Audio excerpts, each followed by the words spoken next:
प्यारे बच्चों, कक्षा 12 का दूसरा अध्याय स्थिर वैद्युत विभव तथा धारिता का हम लोग अध्ययन कर रहे हैं। इसमें जो हम लोगों का आज का टॉपिक है वो है संधारित्र में संचित ऊर्जा। अर्थात जो संधारित्र हमारा जब उसे हम लोग आवेशित करते हैं तो उसमें एक ऊर्जा संचित हो जाती है और उस ऊर्जा का मान कितना आता है उसका फार्मूला हम लोग यहाँ ज्ञात करेंगे तथा इसके बाद हम लोग प्रति एकांक आयतन में संचित स्थितिज ऊर्जा का फार्मूला भी यहाँ पर निकालेंगे। ठीक है बच्चों, तो ये जो संचित ऊर्जा है ये ऊर्जा कैसे संचित होती है और उसका मान हम कैसे ज्ञात करते हैं उसको हम लोग आइए देखते हैं। तो इसके सबसे पहले इसमें ऊर्जा जो संचित होती है उसको परिभाषित कैसे करते हैं। तो संधारित्र को आवेशित करने में किया गया कार्य ही उसमें स्थितिज ऊर्जा के रूप में संचित हो जाता है। अर्थात कोई संधारित्र है, जब उसे हम लोग आवेशित करते हैं, चार्ज देते हैं, तो कोई बैटरी लगा के करते हैं इस तरह से, तो कार्य किसके द्वारा किया जाएगा? उस बैटरी के द्वारा किया जाएगा।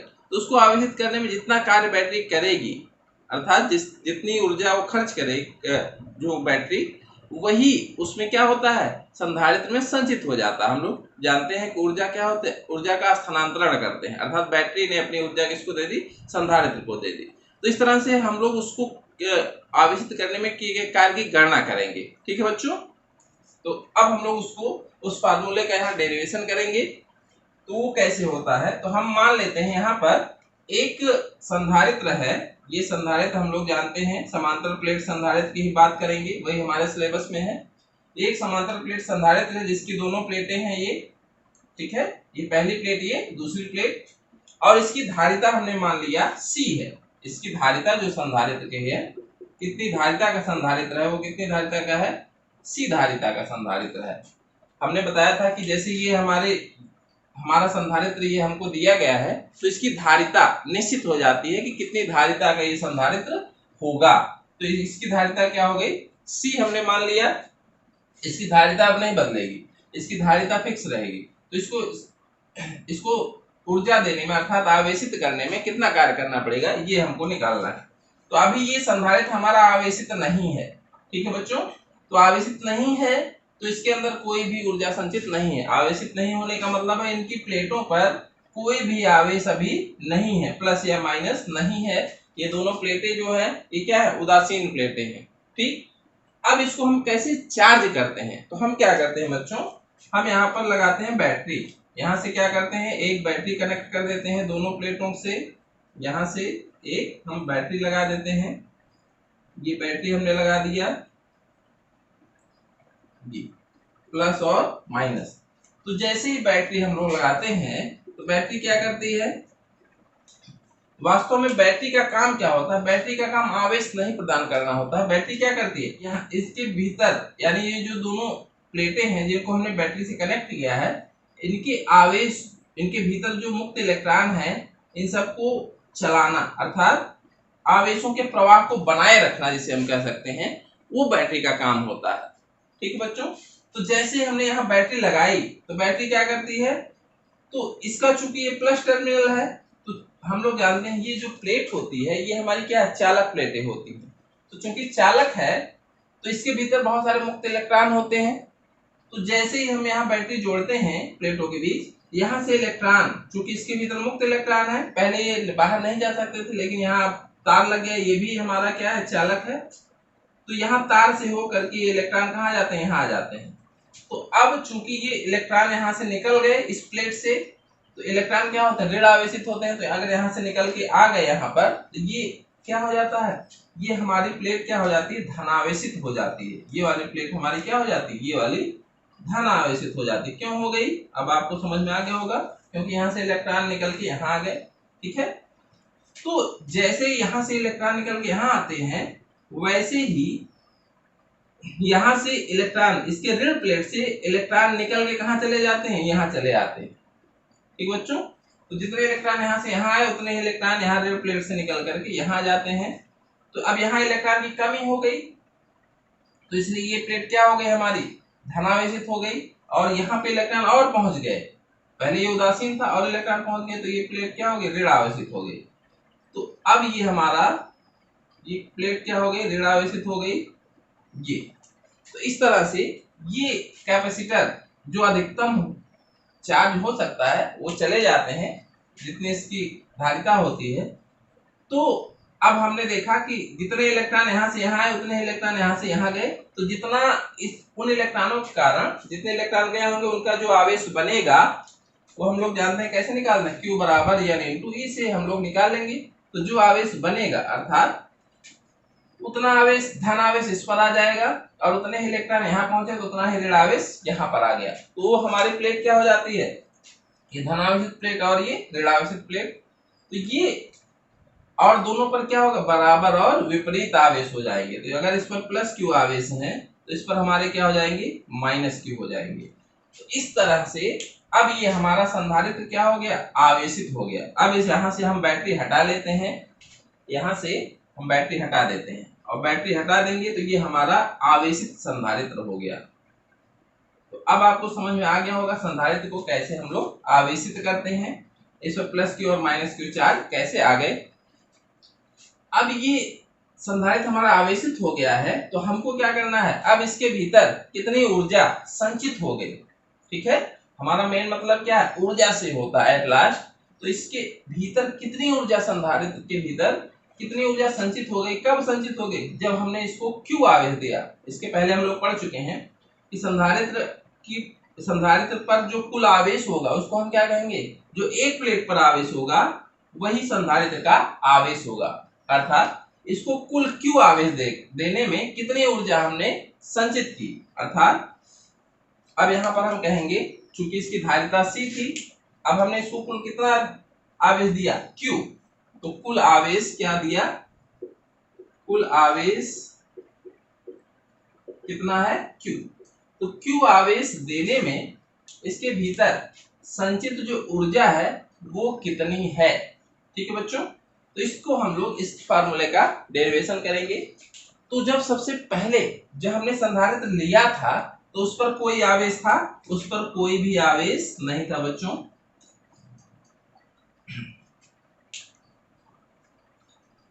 तो उस पर कोई भी आवेश नहीं था। तो हम क्या करते हैं, बैटरी लगा करके इसको क्या करते हैं, आवेशित करते हैं। तो टोटल आवेश उस पर क्या आ गया, Q आ गया।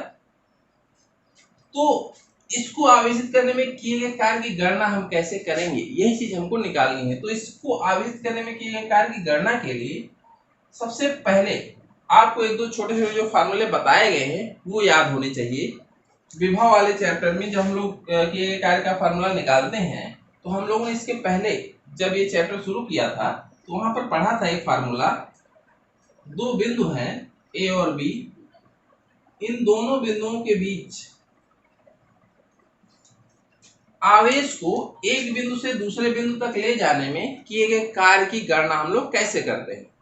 तो अगर इन दोनों बिंदुओं के बीच का विभवांतर हमको पता हो, ठीक है, अगर इन दोनों बिंदुओं के बीच का विभवांतर V है, विभवांतर कितना है, V है A और B के बीच का, तो एक बिंदु से दूसरे बिंदु तक आवेश को लाने में किए गए कार्य की गणना कैसे करते हैं।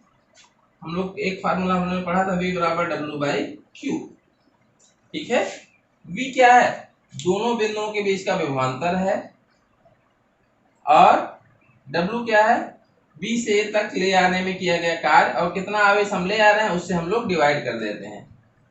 तो प्रति एकांक आवेश को ले आने में किया गया कार्य ही दोनों बिंदुओं के बीच का विभवांतर होता है। यहीं से एक फार्मूला हमने बताया था, क्या निकल के आता है, W=Q/V। ठीक, तो अगर हमको दोनों बिंदुओं के बीच का विभवांतर पता हो, ठीक है, ये विभवांतर अगर हमको पता हो तो एक बिंदु से दूसरे बिंदु तक जितना आवेश ले आएंगे और उस आवेश से उस विभवांतर में मल्टीप्लाई कर देंगे तो वही क्या आ जाएगा, किया गया कार्य आ जाएगा। शुरुआत में हमने इस संधारित्र को लिया था तो इस पर कोई भी आवेश नहीं था, और हम लोग जानते हैं अगर कोई भी आवेश नहीं है तो दोनों प्लेटों के बीच का विभवांतर क्या होगा, 0। क्योंकि अगर विभवांतर कब होता है, जब दोनों प्लेटों पर कोई भी आवेश हो, जैसे यहाँ पर है, यहाँ पर कुछ आवेश आ गया होगा लेकिन अभी यहाँ पर आवेश नहीं है। तो बच्चों हम लोग यहाँ पर अगर हमको एक प्लेट से दूसरी प्लेट पे, अभी हमने क्या किया था, एक प्लेट से दूसरी प्लेट पे आवेश स्थानांतरित किया था, ठीक है, तो कुल कितना आवेश स्थानांतरित किया था, Q। तो Q आवेश स्थानांतरित करने में किया गया कार्य ही हमको निकालना है। लेकिन यहाँ पर एक समस्या ये है कि इन प्लेटों के बीच का जो विभवांतर है शुरुआत में तो 0 है, तो जैसे जैसे एक प्लेट से दूसरी प्लेट पे आवेश स्थानांतरित करेंगे, जैसे हमने कहा पहले कुछ आवेश हमने स्थानांतरित किया, यहाँ प्लस आ गया माइनस, तो इन प्लेटों के बीच का कुछ विभवांतर आ जाएगा। यहाँ पर मान लीजिए हमने V1 आ गया, ठीक है बच्चों।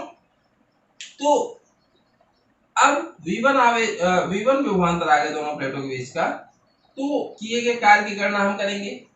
फिर और आवेश हमने स्थानांतरित किया, प्लस माइनस आवेश बढ़ गए, तो दोनों प्लेटों के बीच का विभवांतर भी क्या हो जाएगा, अलग हो जाएगा, V2 हो जाएगा। तो फिर उस जब विभवांतर V2 है, फिर इसके बाद हम लोग और आवेश यहां से स्थानांतरित करेंगे, तो किया गया कार्य हमारा क्या हो जाएगा, अलग आएगा।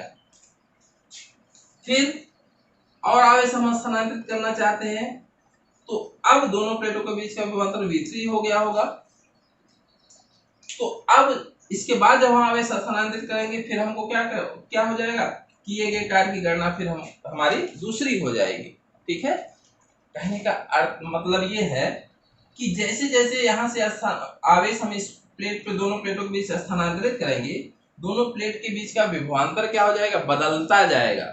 और जब बदलता जाएगा तो चूंकि अब यहाँ पर विभवांतर ही मेन है कि अगर ये विभवांतर हमारा बदल जाएगा तो किए गए कार्य की गणना हमारी दूसरी आएगी। तो जैसे जैसे हम यहाँ से इस प्लेट से आवेश इस प्लेट पर स्थानांतरित करेंगे, तो उनके बीच जो किए गए कार्य की गणना है वो कैसे आएगी, ये हमारी अलग अलग आएगी। तो यहाँ पर हमारा कौन सी गणना हो जाएगी, परिवर्ती। ठीक है, परिवर्ती कार्य के लिए जो हम लोग गणना के लिए जो फार्मूला लगाते हैं अर्थात इंटीग्रेशन वाला, वो लगाना पड़ेगा। अब आपको समझ में आ गया होगा कि हमको करना क्या है। तो चीजों को जब समझ के पढ़ेंगे तो वो आसान होता है कि जैसे जैसे हम यहाँ से आवेश एक प्लेट से दूसरी प्लेट पर स्थानांतरित करेंगे, विभव क्या होगा, दोनों प्लेटों के बीच का विभवांतर परिवर्तित होता जाएगा। तो जो कार्य की गणना है वो भी हमारी क्या होगी, लगातार बदलती जाएगी। इसलिए अब इसमें हम लोग कैसे फार्मूले का यूज करेंगे, इंटीग्रेशन वाले फार्मूले का यूज करेंगे। अब यहाँ पर देख लेते हैं, तो इसको हम लोग शुरू कैसे करेंगे। तो शुरुआत में दोनों प्लेटों के बीच का विभवांतर ये पहली प्रारंभिक स्थिति है। तो प्रारंभिक स्थिति में क्या था, इनके बीच हमारा कोई भी आवेश प्लेटों के बीच नहीं था। ठीक है बच्चों, तो अब हम मान लेते हैं कोई एक स्थिति जब इस पर कुछ आवेश है। ठीक है बच्चों, तो यहाँ पर हम जो मान लेते हैं कि माना किसी समय संधारित्र पर आवेश Q डैश है। अभी ये मान लेते हैं इस पर कुछ आवेश है, जितना प्लस होगा उतना माइनस Q डैश है। यहाँ पर प्लस Q डैश और यहाँ पर क्या हो जाएगा, माइनस Q डैश है। ये अंतिम स्थिति है जब ये पूरा संधारित्र आवेशित हो गया है। अंतिम स्थिति क्या है, प्लस Q, यानी अंतिम में हमने क्या किया, ज्यादा अधिकतम चार्ज कितना दे सकते हैं, प्लस Q। तो किसी समय बीच की स्थिति Q डैश है, जब हमने उसको आवेशित किया है, तो जब Q डैश है तो इनकी प्लेटों के बीच का विभवांतर भी कुछ होगा। ठीक है बच्चों, तो इनकी प्लेटों के बीच का विभवांतर हम मान लेते हैं तथा प्लेटों के बीच का विभवांतर, प्लेटों के बीच का विभवांतर कितना है, V डैश है। प्लेटों के बीच का विभवांतर क्या है, V डैश है। यहाँ प्लेटों के बीच का विभवांतर हमने क्या मान लिया, V डैश है। और संधारित्र की धारिता हमने बताया था, संधारित्र की धारिता तो बदलती नहीं है, धारिता कितनी है, C ही है। ठीक, तो इस स्थिति में ये एक स्थिति है। इस स्थिति में जब ये स्थिति संधारित्र की है, तो हम क्या करना चाहते हैं, और आवेश यहां से इस प्लेट से दूसरी प्लेट पे स्थानांतरित करना चाहते हैं। तो हमने क्या किया, एक अति सूक्ष्म आवेश को स्थानांतरित करने में, जब ये स्थिति है किसी समय संधारित्र की, तो इस एक प्लेट से दूसरी प्लेट तक हम लोग कुछ और आवेश स्थानांतरित करना चाहते हैं, तो एक अति सूक्ष्म आवेश स्थानांतरित करें। क्यों? क्योंकि जैसे ही हम यहाँ से इस प्लेट से दूसरी प्लेट पे आवेश स्थानांतरित करेंगे, इसका विभवांतर ये क्या होगा, परिवर्तित हो जाएगा, तो किए गए कार्य की गणना बदल जाएगी। तो हम मानते हैं एक अति सूक्ष्म आवेश dq या dq डैश स्थानांतरित करते हैं, और उस दौरान हमारा विभवांतर कितना v डैश, क्योंकि अति सूक्ष्म है तो वहां पर विभवांतर हम मान लेते हैं उस दौरान हमारा नहीं परिवर्तित होता, v डैश ही रहेगा। तो एक अति सूक्ष्म आवेश स्थानांतरित करने में किए गए कार्य कितना होगा, ठीक है। तो एक अति सूक्ष्म आवेश dq डैश स्थानांतरित करने में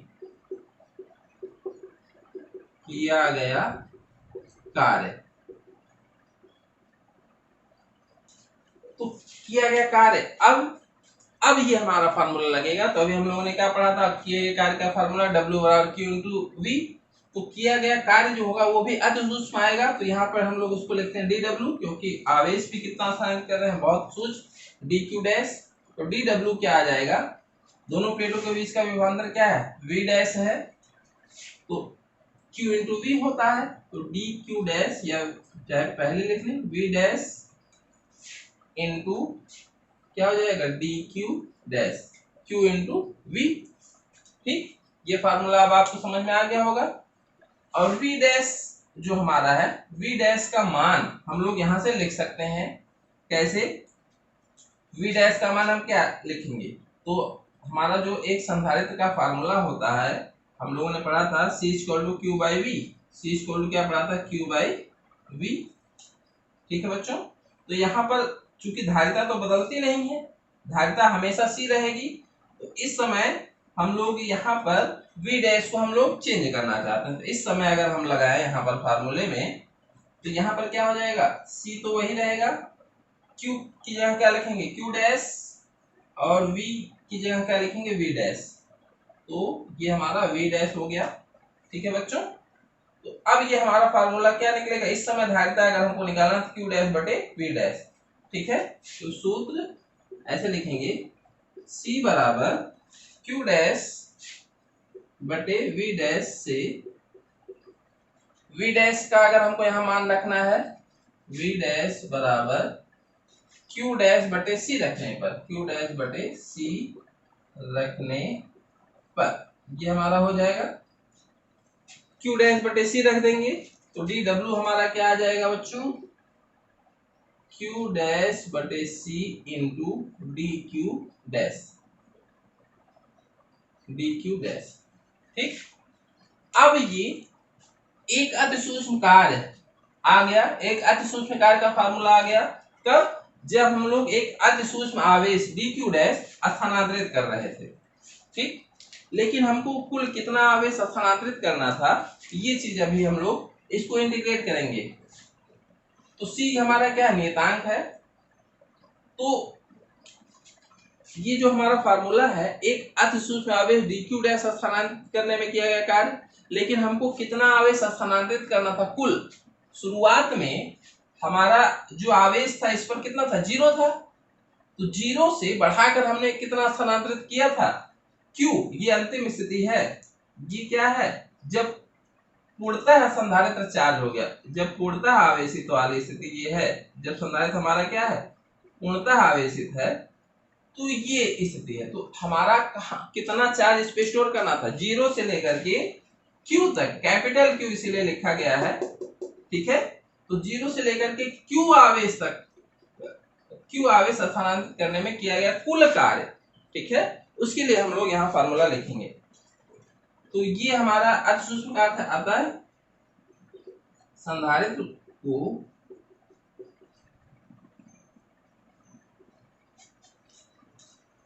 जीरो से Q, कैपिटल Q लिख सकते हैं, Q आवेश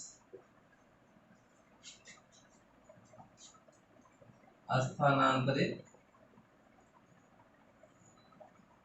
करने में किया गया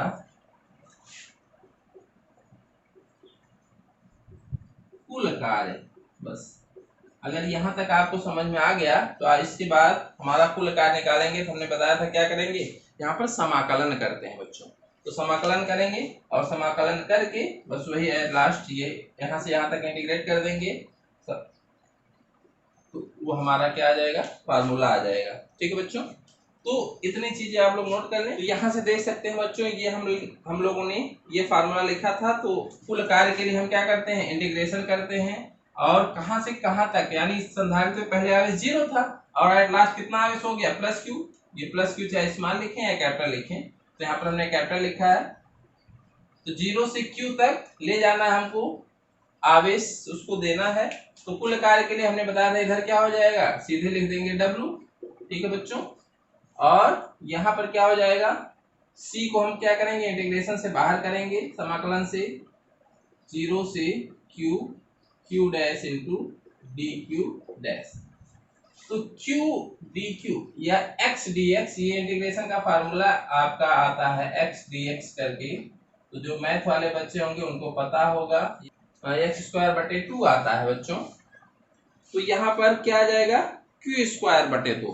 ठीक है, तो यहाँ पर क्या आ जाएगा, ये आ जाएगा और यहाँ बड़ा वाला ब्रेकेट लगाएंगे क्योंकि हमको समाकलन करना। Q डैश है, यहाँ पर x की जगह क्या है, Q डैश है, तो Q डैश का स्क्वायर/2 और यहाँ पर 0 to Q। बस इसमें लिमिट रख देंगे, लिमिट रखना है हमको, पहले 0 रखेंगे तो सॉरी पहले अपर लिमिट रखेंगे, Q रखेंगे, तो ये आ जाएगा Q²/Q डैश की जगह Q रखेंगे /2 माइनस 0 रखेंगे तो 0 आ जाएगा। ये हमारा आ गया। तो ये जो हमारा फार्मूला आ गया Q²/2C, ये हमारा फार्मूला किए गए कार्य का आ गया बच्चों। ठीक, तो अभी हम लोगों ने इससे पहले पढ़ा कि यही किया गया कार्य ही संधारित्र में स्थितिज ऊर्जा के रूप में संचित हो जाता है।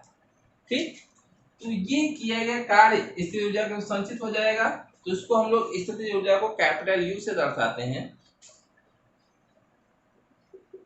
संधारित्र की स्थितिज ऊर्जा, जिसको हम लोग कैपिटल U से दिखाते हैं, तो क्या हो जाएगा, U = Q²/2C। ये हमारा फार्मूला हो जाएगा। तो यही हमारा फार्मूला एट लास्ट आता है। तो आपको ये डेरिवेशन समझ में आ गया होगा। अगर नहीं समझ में आया तो इसको 1-2 बार रिपीट करके देख लें। बहुत आसान डेरिवेशन होते हैं ये। बस आपको यहाँ पर जो वेरिएबल वर्क डन यानी वेरिएबल कार्य जो निकालने होते हैं, परिवर्ती कार्य, वहां पर हर जगह इंटीग्रेशन ही आता है, समाकलन आता है। तो अगर ये चीज आपको समझ में आती है तो बहुत आसान डेरिवेशन है ये। बाकी हमने अपनी तरफ से पूरी कोशिश की जिससे आपको समझ में आ जाए। ठीक है बच्चों, तो इसको 1-2 बार रिपीट करके भी देख सकते हैं। अब यहाँ पर इस फार्मूले का अलग अलग रूप होता है।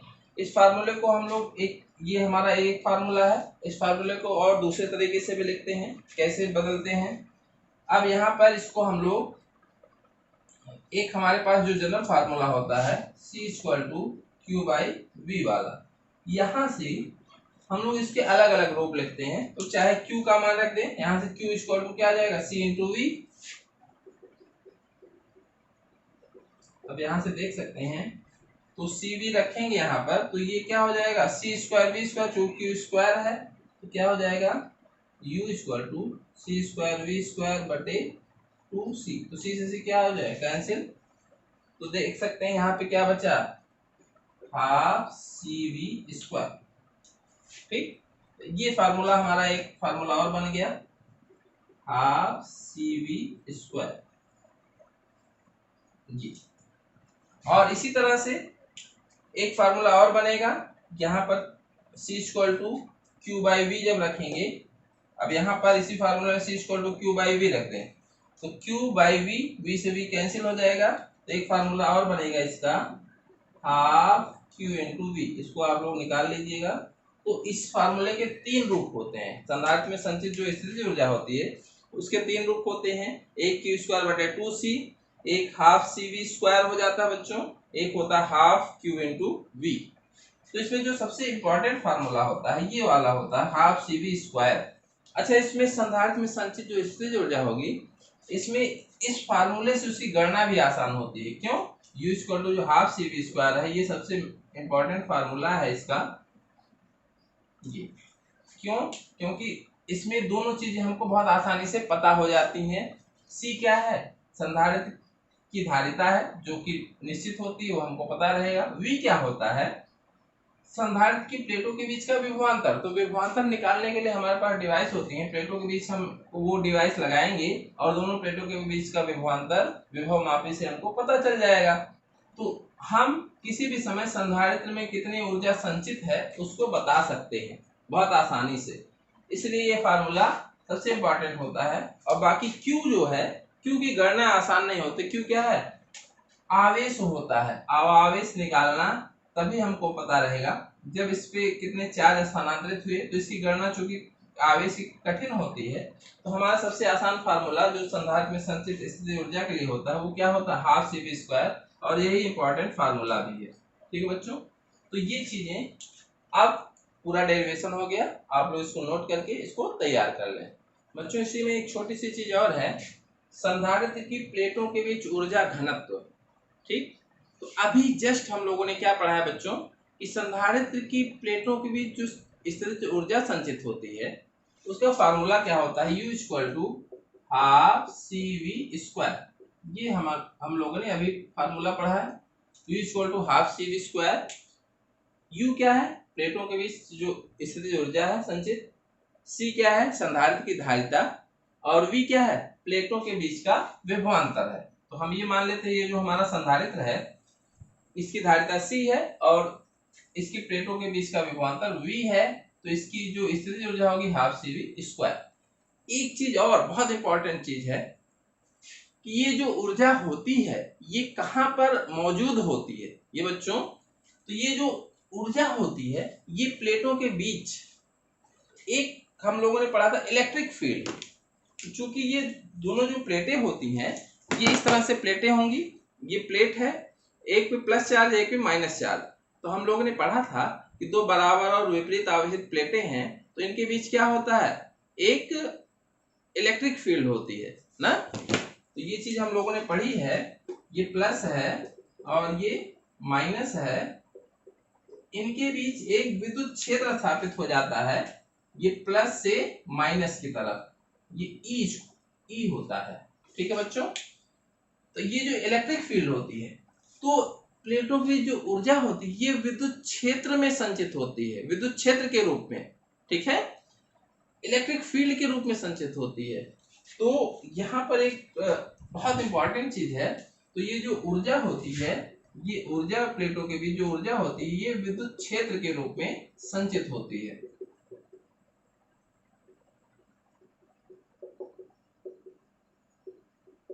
ठीक, ये और ये विद्युत क्षेत्र जो हमारा होता है हम लोग जानते हैं ये पूरे, जैसे ये हमारा संधारित्र है ये पूरे एरिया में विद्युत क्षेत्र होगा ना, प्लेटों के बीच पूरे जगह में ये विद्युत क्षेत्र होगा। तो अब ये अगर ये चीज आपको समझ में आ गई तो अब हम इसको कर सकते हैं कि ये जो घनत्व हम लोग निकालते हैं, ऊर्जा घनत्व, यानी ऊर्जा कितनी दूर में यानी कितने आयतन में संचित है, उसी से जब हम लोग डिवाइड करते हैं तब घनत्व आता है। तो ये ऊर्जा विद्युत क्षेत्र के रूप में संचित होती है, ये चीज आप ध्यान रखिएगा, कभी कभी एक नंबर में भी ये क्वेश्चन पूछ लिया जाता है। तो अभी हम लोगों ने ये संधारित्र की स्थिर ऊर्जा का फार्मूला पढ़ा है, अब इसमें ऊर्जा घनत्व हम कैसे निकालते हैं तो ये चीज पहले हम लोग देख लेते हैं। तो सबसे पहले अभी इसके पहले चूंकि ये समांतर प्लेट संधारित्र है तो इसके पहले हम लोगों ने समांतर प्लेट संधारित्र की धारिता का एक फार्मूला पढ़ा था, C बराबर epsilon naught A by D. A क्या है? प्लेटों का क्षेत्रफल है, डी क्या है? प्लेटों के बीच की दूरी है। तो चूंकि ये समांतर प्लेट संधारित्र है तो हम लोग यहाँ रख सकते हैं C बराबर epsilon naught A by D रख सकते हैं, तथा एक फार्मूला और पढ़ा था E बराबर V बाई डी। इनके बीच अगर विद्युत क्षेत्र हम निकालें तो कैसे निकालेंगे, प्लेटों के बीच का विभवांतर और डी से हम लोग डिवाइड कर देते हैं। ये चीज भी हम लोग पढ़ चुके हैं, E बराबर dV बटे dr पढ़ा था ना। dV क्या है, विभवांतर है, r क्या है, दूरी है, तो V बाई डी। तो यहां से हम लोग V बराबर क्या रखेंगे, E इंटू डी। ये दोनों मान हम यहाँ रख देते हैं, तो U बराबर क्या हो जाएगा, हाफ C की जगह क्या रखेंगे, epsilon naught A by D रखेंगे, और V की जगह क्या रखेंगे, यहां से क्या रखेंगे, V बराबर क्या आ जाएगा, A इंटू डी रख देते हैं। तो चूंकि V स्क्वायर है तो हम सीधे लिख देते हैं A स्क्वायर डी स्क्वायर। ठीक, तो D हो गया, D से D कैंसिल हो गया। तो यहां से ये हमारा जो फार्मूला आ गया, half epsilon not E square, E square को हमने इधर कर दिया A इंटू डी। ठीक, इसको इस तरह से भी लिख सकते हैं ये। तो ये हमारा फार्मूला आ गया, वही फार्मूला है, उसका एक अलग रूप आ गया है। संधारित्र में संचित कुल ऊर्जा का ये भी एक फार्मूला होता है। ठीक बच्चों, अब घनत्व तो हम कैसे निकालते हैं, तो ये जो कुल ऊर्जा है अभी हमने बताया विद्युत क्षेत्र के रूप में संचित होती है, और विद्युत क्षेत्र उसके पूरे आयतन में, ठीक है, जैसे ये प्लेटें हैं तो ये पूरे भाग में ये विद्युत क्षेत्र मौजूद होगा ना, तो उसके पूरे आयतन में संचित होती हैं। आयतन का मतलब ये एरिया हो गया और ये डी। तो आयतन क्या होता है, ये लंबाई गुणे चौड़ाई गुणे ऊंचाई जो भी हो, हम लोग फार्मूला लिखते हैं। तो एरिया लंबाई गुणे चौड़ाई, और ये मोटाई हो गई, तो आयतन के लिए क्या हो जाएगा, A इंटू डी। और जब घनत्व निकालेंगे तो ऊर्जा घनत्व जिसे हम कहते हैं, तो प्रति एकांक आयतन में संचित ऊर्जा ही हमारी क्या कहलाती है, प्रति एकांक आयतन में संचित ऊर्जा ही क्या कहलाती है, ऊर्जा घनत्व कहलाती है बच्चों।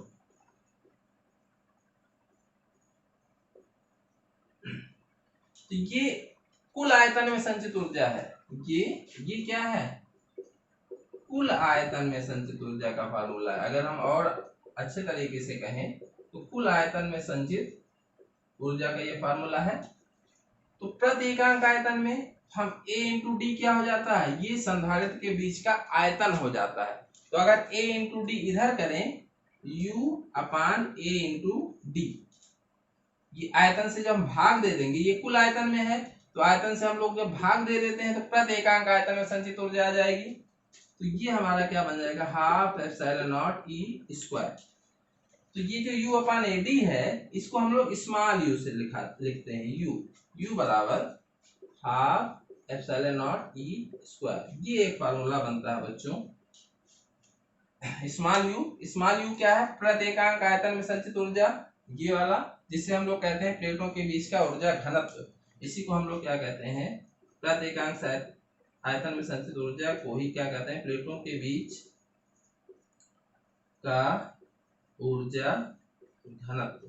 तो उसका फार्मूला जो हमारा हो जाएगा half epsilon not E square हो जाएगा। ठीक, तो अब इस पर भी छोटे छोटे न्यूमेरिकल आपको मिलेंगे बुक में, तो इसको भी आप लोग नोट कर लें। बहुत आसान सा उसी से रिलेटेड एक छोटा सा डेरिवेशन है। ठीक है बच्चों, तो इसको भी नोट करके ये फार्मूला आप लोग ध्यान में रखें। अब हम लोग इसमें बस एक टॉपिक और बचा है, संधारित्र को समांतर क्रम या श्रेणी क्रम में संयोजित करने पर उसकी धारिता पर क्या प्रभाव पड़ता है।